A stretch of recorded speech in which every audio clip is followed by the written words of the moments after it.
So, a month ago I posted a video where I spent 100 hours training air dribbling and then showed you my results. It's safe to say this video was very well received, and according to the poll, you guys voted for me to spend 100 hours on flip resets next. Oh no! So here we are. Welcome to 100 hours of flip reset practice. This time around, however, I'm going to show you more of the progress instead of just the end result, as it was mentioned a fair bit in the comments. Now, going into the air dribbling video, I had a fair bit of experience as it was something I'd practiced a fair bit in the past. Flip resets, however, were an aspect of my game that I'd barely put any time into learning, maybe an hour all up. So, it's safe to say that I seriously struggled with this one. But do stick around till the end of the video and you'll see just how much I improved. Before we start off, as always, if you enjoy the content and want to see more, then make sure to subscribe to the channel to keep up with me and my weekly uploads. All of my socials are in the description if you want to follow those as well, and do make sure to place your vote in the poll in the top right hand corner to let me know what you'd like to see me dedicate 100 hours of practice to next. Anyway, let's get into the video. Now, just to remind you, like I said, this is all new to me. I focused these first 10 hours on really trying to get the right takeoff down, but kept messing it all up. I had done some research beforehand and had learnt that a lot of people tend to break a little bit just after they hit the ball. And for whatever reason, I just couldn't seem to do it. I'd brake too heavily and slow down all of my momentum, or not brake enough and just end up flying straight to the ceiling.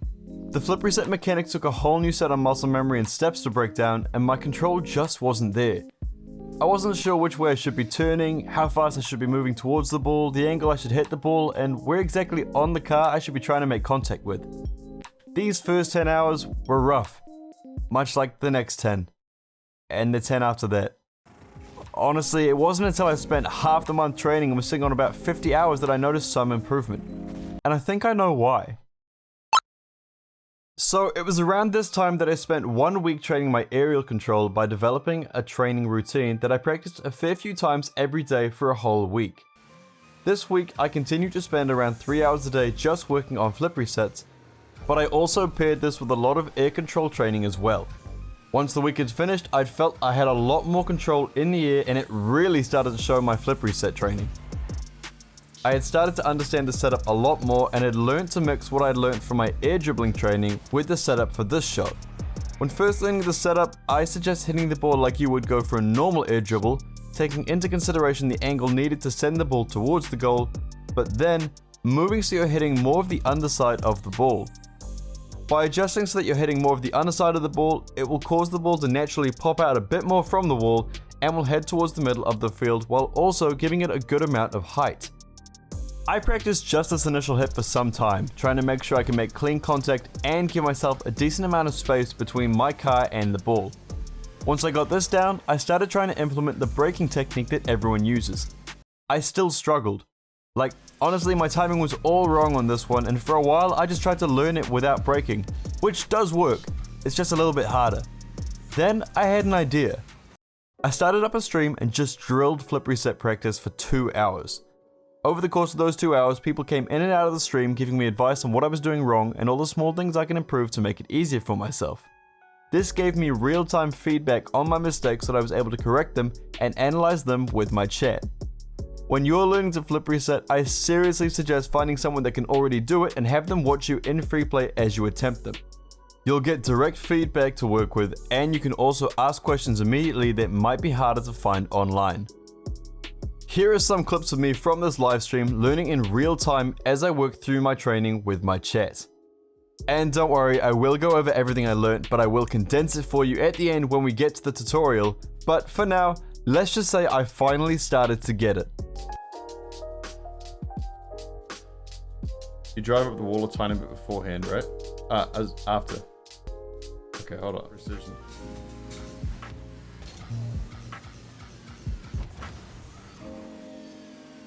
Check. You guys know more than me. You boost towards it too slowly, means that takes too long. Yeah, need to be fast, which comes a lot of time. Okay. Let's just work on speed then.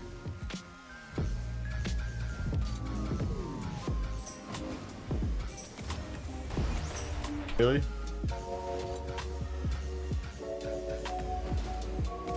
So, you notice the improvement?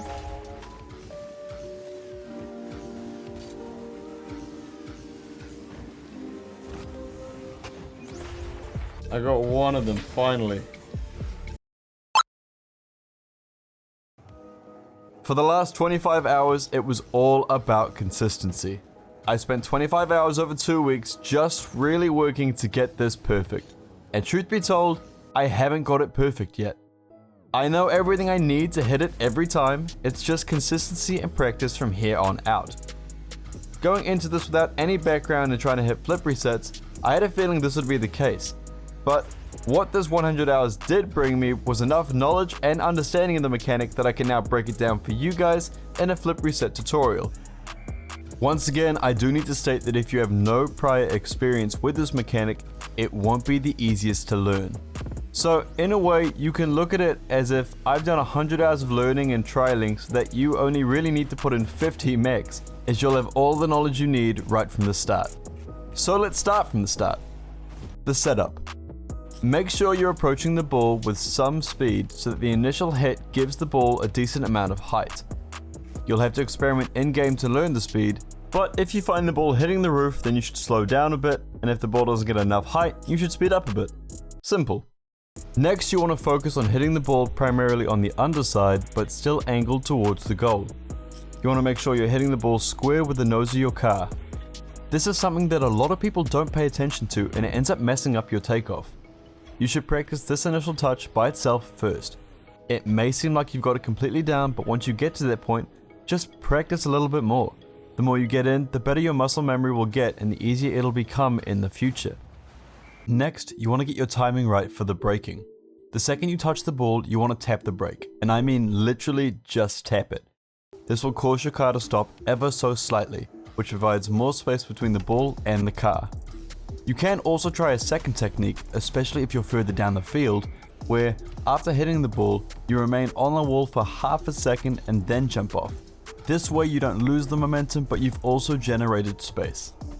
This was the way I tried to learn to flip reset without braking, and while it does work, I suggest using the braking method when you're closer to the goal and save this method for when you're further away. This took me a long time to get down and to learn the timing, so I suggest you train this aspect for a decent amount of time yourself. The last part of the flip reset is a little complicated. First, let's talk about what needs to happen. From the moment your car leaves the wall, your main goal is to have all 4 wheels of your car come in contact with the underside of the ball. Once all 4 wheels touch, you should have gained another flip, which you can now use to add additional and unpredictable power to the ball. This can oftentimes lead to a nearly unstoppable shot if done correctly. So how do we do that? Well, provided that you have followed the steps correctly up until this point, it should mean that the ball is traveling towards the goal and has gained a decent amount of height. Coming off of the wall, you should be traveling towards the ball and yet still be underneath it. From this point, you want to rotate your car and boost that you're hitting the ball softly with the underside of your car. This is a very hard thing to learn at first. You need to have a good sense of aerial control in order to adjust your car to line up perfectly with the ball. The first thing I suggest is to boost it a little bit once you leave the wall and are rotating so that you're moving towards the ball with a bit of speed. This makes it easier to catch up and ensures you hit the underside of the ball. Only boost a little bit so that your touch isn't too heavy, as you want the contact to keep you fairly close to the ball. I cannot give you an exact explanation for this part of the flip reset. Like you'll see in the clips, I tried a lot of different ways of rotating my car to make contact. I found that I have an easier time coming from the left wall because I can brake and tornado spin a lot easier than if I was coming from the right. You need to test it out yourself and put a lot of time into learning how fast your car spins and how much time you have to adjust before making contact with the ball. When you're just starting off, just try to fly upside down towards the ball and make contact that way. Over time, you can adjust your movements and eventually include rotating your car to get a better angle once you feel comfortable. So once you've made contact, what do you do next? Well, that's for you to decide. You see, the thing that makes flip resets so fun and so good in-game is the fact that they're now at a point where once you have the flip ready, you can pretty much do whatever you want with it.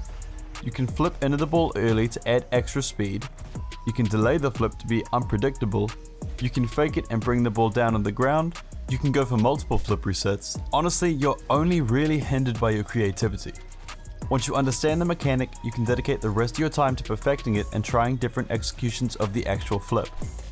That's where I'm at now, and so hopefully by taking my knowledge and experience over these 100 hours, you can catch up to me in no time at all. That's it for today. Thank you so much for watching. If you enjoyed the video, make sure to leave a like, as it really does help the video and the channel out a lot. If you want to see more of my content, you can subscribe to the channel to keep up with my weekly uploads. Don't forget to vote in the top right hand corner for what you'd like to see me dedicate 100 hours to next.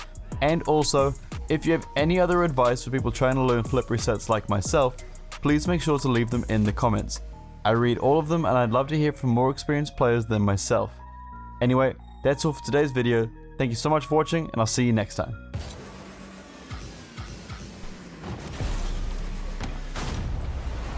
Yes, Techno, we did it. Look at that practice. Man, that's actual, like, progress. That's so nice to see. Oh, it's on now.